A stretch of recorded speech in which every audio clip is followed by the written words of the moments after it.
Kale nze lujja omulungi atulaba okwetoola ensi yonna. Olunaku olwaleero tuzze kukola surprise wano ekyengera. Mukyala mwannyinaze asinziira Indonesia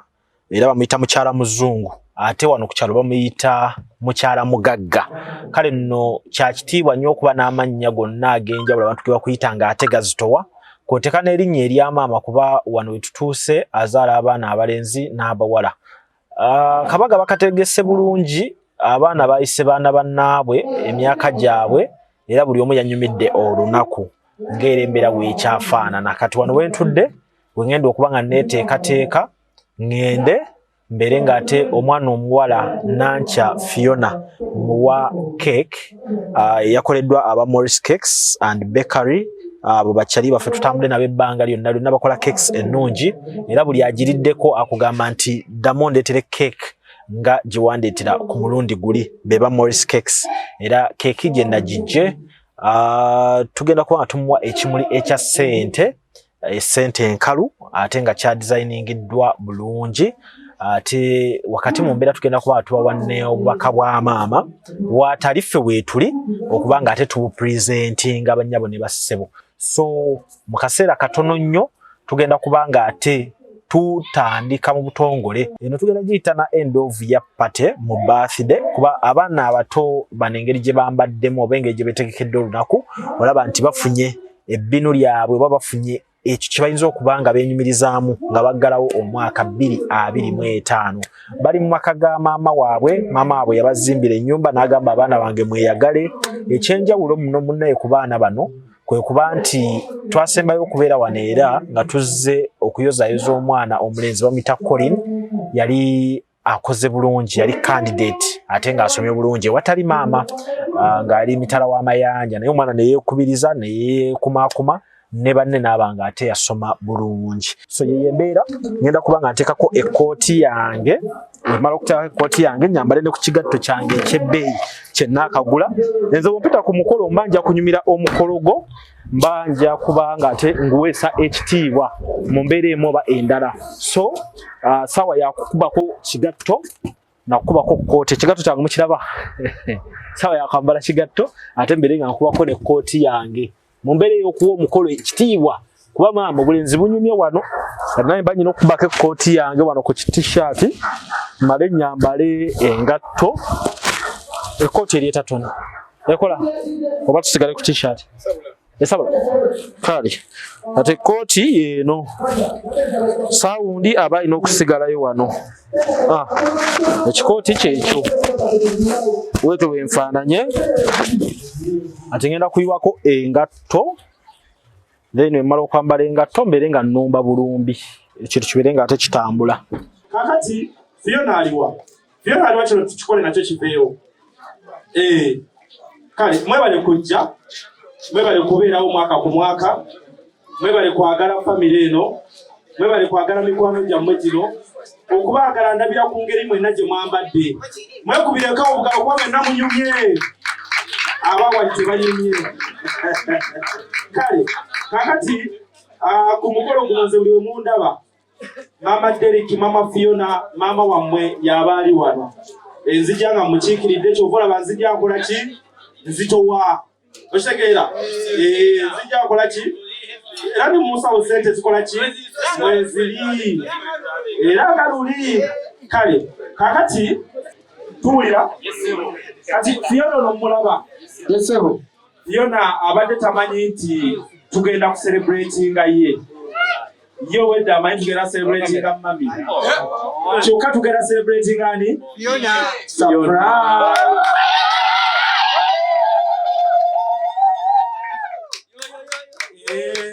Webito ebikola ki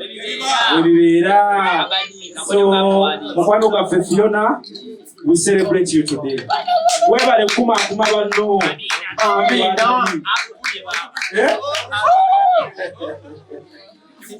Naye bana kanonye ekintu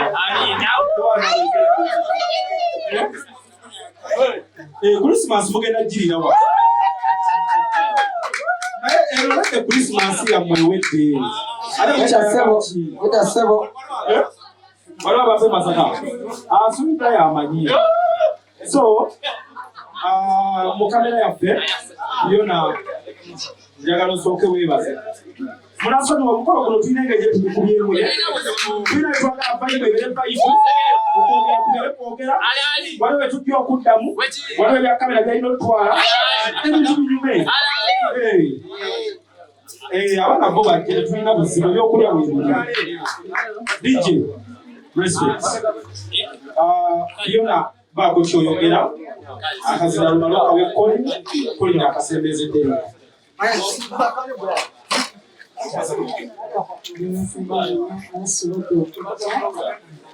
abajja kirala okukola omukolo abantu ne bajjamu era kiba kirala abantu obutajja mu kuzi omukulu kale nno webale kujja kulaba bawaffe aweza emyaka gy'akyagala twogere naye ali ku kalina eyo ey'okutaano mukama mulungi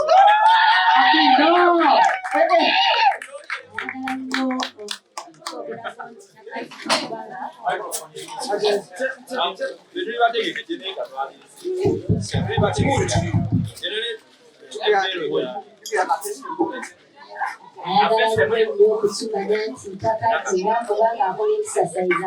akukozesa nnyo era tosobola muwa myaka gy'alina. katwanize chairman w'ekitundu awo ateegaseeko ku mukolo guno ogw'ekitiibwa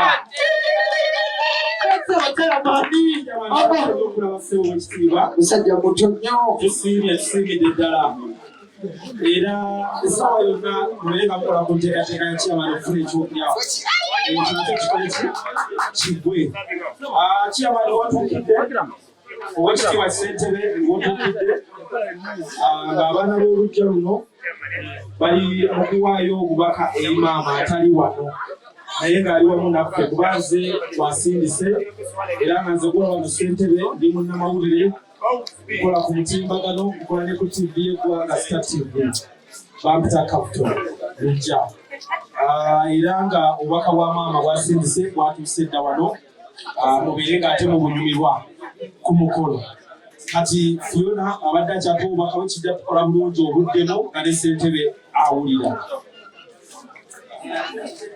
Yongera okubaaniriza mu maka gano ag'omukyala nabatajja kulimu newankubadde agamba aserebuletinga nze naye tuserebuletinga ye olw'okuweza emyaka gye egyo gyenjogeddeko kubanga tagifaanana kikyali kito mukama mulungi ekiseera kyonna amanya gange nze nakyakuuna ne baganda bange bano newankubadde baagala okuba abawanvu naye nze mukulu waabwe nebaza Katonda emyaka gyange kakati njagala kwebaza mama wange ndowoozezzaako nazibaddala nze ataserebuletinga birthday wano sigamba nti kiteekako nnyo omutima naye nebaza mama ndowoozezzaako era mazima ddala surprise nze era omwami Captain abadde agamba tuserebuletinga ffena balekugamba naye birthday yawe so bambi surprise era neyaza nnyo okunywezaako kampe baganda bagesa nebaza Katonda akumye mama waffe nabalamu kubanga nga musumba wabaddewo saze yakavaawo emyaka 5 emabega mama waffe yagwakundi era nga tukimanyire ddala ayinza okukolaki naye kyalisa kya Katonda namuliza obulamu ensonga lwaki olwairo tuli wano ng'asazeewo tubaze Katonda takuzaako paka naye olwazikasazeewo atukuzeewo tubaze Katonda byakukolera kandi baganda bagokisabira amiina tubali mami manya gange nze mulungu era nga nzira sikonyiwa wano ekusula njagala kwebaza Katonda akazizika muganda n'okwebaza na buli omu avudde kyakutwanise then n'abakyajja batujja kumaliriza kyensobola okugamba buli omu abeere afirina tubo era tunyumirwe safi okusookera ddala naye alina kusooka neebaza obutonzi okusookera olunaku ate lyafunyemu obuzibu ng'abantu olumanyi ebintu by'ensi ebimu bijja tebiraze tuli basala kulwekyo nasoosa n'emikwano emiludde ewala okuyita mu mulindo okututuukako materakusekuba ako kate Capital Music n'abasigadde era ne tumwebaza n'okusobozesa okubeerawo babe ku maama waffe ng'aweza emyaka egyo era mukulu waffe yayogedde ekiro ey'okutaano bamu tebagituukako naye ate nga tubebaza mukama okusobozesa okutama tulaba nga tubamuseeyo okutaano mukakasana bweyazo okutuuka okutubeererawo okutuza omanebagamu kate waffe onyumire buli kimu weekiri paka bitutaakoera kale obubaka bw'abaana ssentebe onaasa obubaka bwakatuuka oyinza okubako n'obubaka bw'oyagala okuweereza omutuuze wadde taliiwo olwaleero ebintu byakyukamu mu kantu ako akaddugavu abaatulaba kano kamulengera wala kano nsabye ng'obudde tebunnaziba obubaka bwe bubeere ng'ate bumutuukako ssentebe naasiima nnyo ng'osituseeko n'owa obubaka. Nebaza nnyo ssebo omukulu w'omukola Presidency. Nebaza nnyo n'omukulu eyazze okumpita. Nebaza nnyo abaana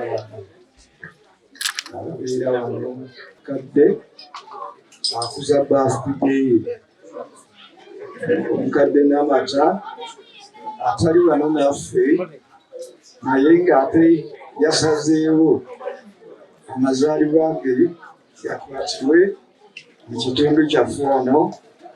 era ku lunaku luno olw'ebyafaayo mwebaza ebintu byonna byakoze ndaba nti enteekateeka eno egenda mu maaso ennungi bweti nebaza n'abaana n'abantu abalala abali wano ababakwatiddeko ndaba nti bateekateeka olunaku olw'amazaalibwa ga maama waabwe amalungi beegati ne bagambira abantu abaatulaba tukwebaza maama tukwebaliza ddala webale nnyo webalira ddala byoliyo tukwagaliza Mukama Katonda ongeri obulamu ongeri amaanyi n'okukola ensimbi kubanga kimanyi era olina essente zebaweereza mukolo gwa webale nnyo webalira ddala bannange mwenna abazze okusanyukirako maama ono mbebaza nnyo mbebaliza ddala mwebale okubeerawo mwebale okuweesa omukulu guno ekitiibwa mbaagaliza Mukama abawe omukisa mbaagaliza okutambula ennungi okubalema obudde okuddayo nga byonna bitereevu mbaagaliza Krismas olunaku lujja abeerire bwa mirembe Mukama atuuse ate kalulu naye ngalaba omukyalira kufanyo eseeno yammwe mwemugirira mu mikono gyammwe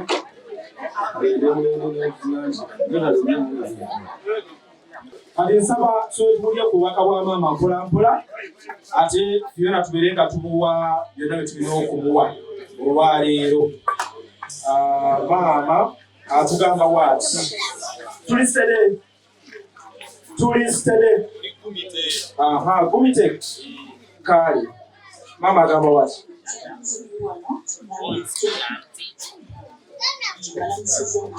yongeze eddoboozi ya maama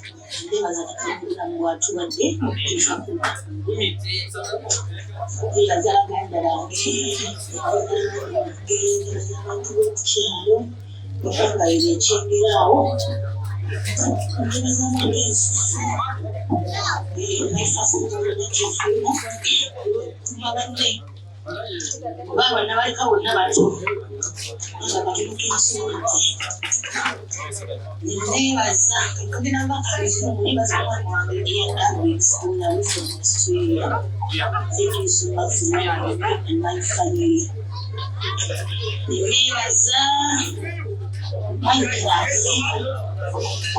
manyirazi Capital Music webalibye okutuokunjagala ewe nafuna obuzibu bwange kwanzirukirira nga mbiriddwako manyirazi Mukama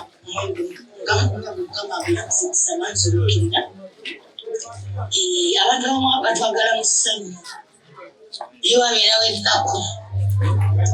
batukuukirira ebaza saba buli kimu kitambule bulungi ngaomwaddeyo bulungi sinzige bangenyeza ebbale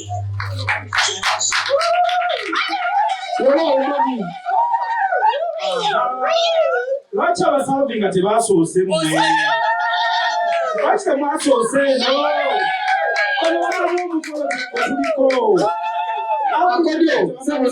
Sebo tusasire kaboneka kodo kuba katulabanga we bali kati imagine nga basebye tugenda basi atera kwa kyakabi tugenda kwa Mungu kakati obubaka bwani bwa maama maama yensonga lwaki tugenda kulya yensonga lwaki tugenda kunywa yensonga lwaki tugenda kuzina ekidongo tugenda ntema eki ensigo kakati ebusisooka weeyanjulira abantu bano wadde bakumanyi amanya gange yenze Sema Shafik yesewo abandi bamanyi nga Heartbeat ku TikTok Heartbeat waneeno iwaka kuba kati oyo muganda wange tuvudde wala mukwano gwange nnyo wano so kyekinfuula ewaka MC namba 2 amanya gange yenze Mbazira Akura bekere kamoni emanya gekoza ku TikTok ne wonna dina muyimbi by the way ayimba wema kapera katuwe mami huyo akulaba katuwe koli sombi naye kuva senior 5 kuva ili college nachaliwa kano kakaiso okusooka kaisero sebo akaleke banje tuvudde byaffe naye